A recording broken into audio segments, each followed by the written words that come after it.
ਰਿਸ਼ਤਿਆਂ ਵਿੱਚ ਤਕਰਾਰ ਇਹ ਤਾਂ ਹੁੰਦਾ ਹੀ ਹੈ ਨਾ। ਚਾਹੇ ਕੋਈ ਵੀ ਰਿਸ਼ਤਾ ਕਿੰਨਾ ਵੀ ਮਜ਼ਬੂਤ ਕਿਉਂ ਨਾ ਹੋਵੇ, ਥੋੜੀ ਬਹੁਤ ਰਗੜ ਤਾਂ ਆਈ ਜਾਂਦੀ ਹੈ। ਪਰ ਕੀ ਜੇ ਅਸੀਂ ਇਸ ਰਗੜ ਨੂੰ, ਇਸ ਟਕਰਾਅ ਨੂੰ ਇੱਕ ਸਮੱਸਿਆ ਦੀ ਤਰ੍ਹਾਂ ਦੇਖਣਾ ਛੱਡ ਦਈਏ? ਕੀ ਜੇ ਅਸਲ ਵਿੱਚ ਇੱਕ ਮੌਕਾ ਹੋਵੇ, ਕਿਸੇ ਡੂੰਘੇ ਬਦਲਾਅ ਦਾ, ਇੱਕ ਪਰਿਵਰਤਨ ਦਾ ਸੰਕੇਤ ਹੋਵੇ? ਆਓ ਅੱਜ ਇਸੇ ਨਵੇਂ ਨਜ਼ਰੀਏ ਨੂੰ ਸਮਝਣ ਦੀ ਕੋਸ਼ਿਸ਼ ਕਰਦੇ ਹਾਂ। ਤੇ ਜਦੋਂ ਵੀ ਰਿਸ਼ਤਿਆਂ ਵਿੱਚ ਤਣਾਅ ਆਉਂਦਾ ਹੈ ਤਾਂ ਸਭ ਤੋਂ ਪਹਿਲਾਂ ਸਵਾਲ ਇਹੀ ਮਨ ਵਿੱਚ ਆਉਂਦਾ ਹੈ। ਸਾਨੂੰ ਲੱਗਦਾ ਹੈ ਕਿ ਸ਼ਾਇਦ ਸਾਡੇ ਕੋਲੋਂ ਕੋਈ ਗਲਤੀ ਹੋ ਰਹੀ ਹੈ ਜਾਂ ਸਾਡਾ ਰਿਸ਼ਤਾ ਹੀ ਕਮਜ਼ੋਰ ਪੈ ਰਿਹਾ ਹੈ।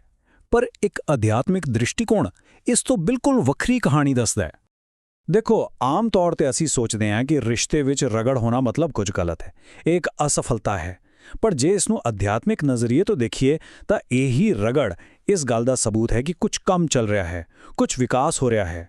ਯਾਨੀ ਕਿ ਮਕਸਦ ਇਸ ਰਗੜ ਤੋਂ ਬਚਣਾ ਨਹੀਂ, ਬਲਕਿ ਇਹ ਸਮਝਣਾ ਹੈ ਕਿ ਇਸ ਦੇ ਪਿੱਛੇ ਛੁਪਿਆ ਮੌਕਾ ਕੀ ਹੈ। ਤਾਂ ਫਿਰ ਇਹ ਵਿਚਾਰ ਕੰਮ ਕਿਵੇਂ ਕਰਦਾ ਹੈ? ਇਸ ਨੂੰ ਇਸ ਤਰ੍ਹਾਂ ਸੋਚ ਕੇ ਦੇਖੋ ਕਿ ਰਿਸ਼ਤੇ ਵਿੱਚ ਹੋਣ ਵਾਲੀ ਇਹ ਰਗੜ ਅਸਲ ਵਿੱਚ ਇੱਕ ਰਸਾਇਣਿਕ ਪ੍ਰਕਿਰਿਆ ਹੈ, ਇੱਕ ਅਜਿਹਾ ਸਾਧਨ ਜੋ ਸਾਡੇ ਆਮ ਝਗੜਿਆਂ ਨੂੰ ਰੂਹਾਨੀ ਸੋਨੇ ਵਿੱਚ ਬਦਲਣ ਦੀ ਤਾਕਤ ਰੱਖਦਾ ਹੈ। ਕਿੰਨੀ ਡੂੰਘੀ ਗੱਲ ਹੈ! ਜਿਵੇਂ ਸੋਨੇ ਨੂੰ ਸ਼ੁੱਧ ਕਰਨ ਲਈ ਉਸ ਨੂੰ ਅੱਗ ਵਿੱਚ ਤਪਾਇਆ ਜਾਂਦਾ ਹੈ, ਬਿਲਕੁਲ ਉਸੇ ਤਰ੍ਹਾਂ ਇਸ ਨਜ਼ਰੀਏ ਮੁਤਾਬਕ ਸਾਡੀਆਂ ਆਤਮਾਵਾਂ ਇੱਕ ਦੂਜੇ ਦੇ ਹੰਕਾਰ ਨਾਲ ਟਕਰਾ ਕੇ ਸ਼ੁੱਧ ਹੁੰਦੀਆਂ ਨੇ।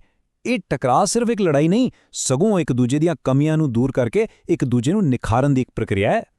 ਇਸ ਪੂਰੇ ਪਰਿਵਰਤਨ ਨੂੰ ਹੋਰ ਚੰਗੀ ਤਰ੍ਹਾਂ ਸਮਝਣ ਲਈ ਇੱਕ ਬਹੁਤ ਹੀ ਪੁਰਾਣਾ ਅਧਿਆਤਮਿਕ ਸੰਕਲਪ ਹੈ ਜੋ ਸਾਡੀ ਮਦਦ ਕਰਦਾ ਹੈ।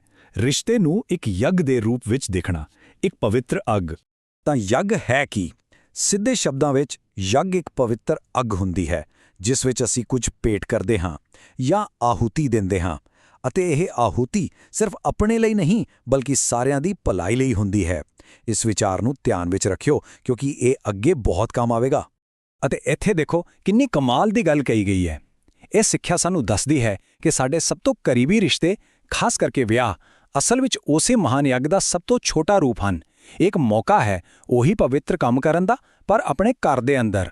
ਤਾਂ ਫਿਰ ਇੱਕ ਰਿਸ਼ਤਾ ਯੱਗ ਕਿਵੇਂ ਬਣਦਾ ਹੈ? ਆਓ ਇਸ ਦੀ ਤੁਲਨਾ ਕਰਕੇ ਦੇਖੀਏ।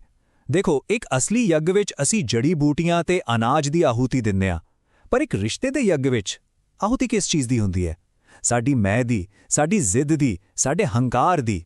ਇੱਥੇ ਅੱਗ ਕੋਈ ਲੱਕੜਾਂ ਨਾਲ ਬਲਦੀ ਅੱਗ ਨਹੀਂ, ਬਲਕਿ ਪਿਆਰ ਦੀ ਅੱਗ ਹੈ। ਅਤੇ ਇਸ ਦਾ ਮਕਸਦ ਦੁਨੀਆ ਦਾ ਭਲਾ ਕਰਨਾ ਨਹੀਂ, ਬਲਕਿ ਦੋਨਾਂ ਦਾ ਆਪਸੀ ਪਰਿਵਰਤਨ ਕਰਨਾ ਹੈ।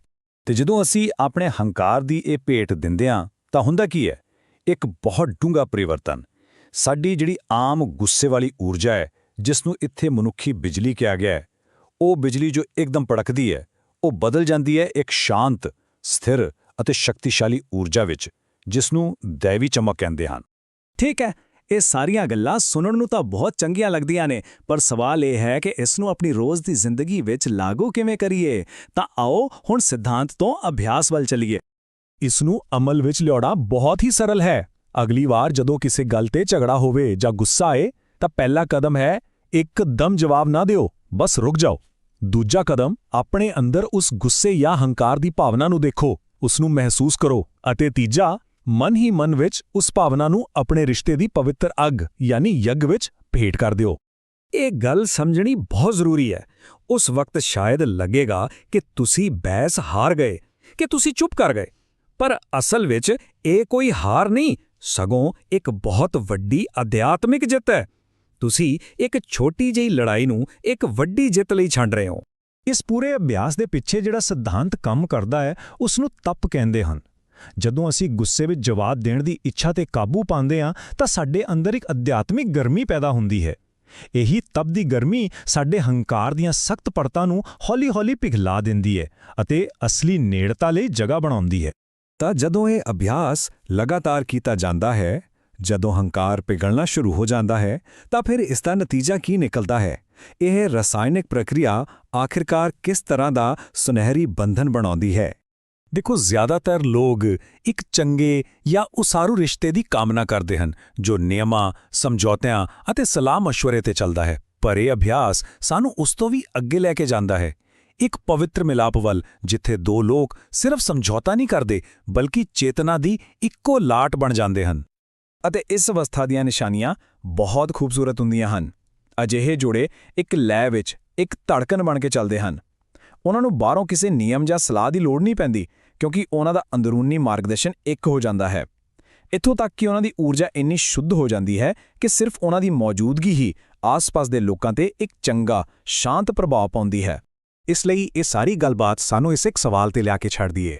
ਇਹ ਸਿਰਫ ਜਾਣਕਾਰੀ ਨਹੀਂ, ਸਗੋਂ ਇੱਕ ਸੱਦਾ ਹੈ ਇਹ ਸੋਚਣ ਲਈ ਕਿ ਸਾਡੇ ਰਿਸ਼ਤਿਆਂ ਦੀ ਜਿਸ ਰਗੜ ਨੂੰ ਅਸੀਂ ਅਕਸਰ ਇੱਕ ਸਮੱਸਿਆ ਜਾਂ ਬੋਝ ਸਮਝਦੇ ਹਾਂ, ਅਸਲ ਵਿੱਚ ਉਸੇ ਅੱਗ ਦੇ ਅੰਦਰ ਕੁਝ ਬਹੁਤ ਕੀਮਤੀ ਅਤੇ ਸੁਨਹਿਰੀ ਬਣਾਉਣ ਦੀ ਸ਼ਕਤੀ ਮੌਜੂਦ ਹੈ।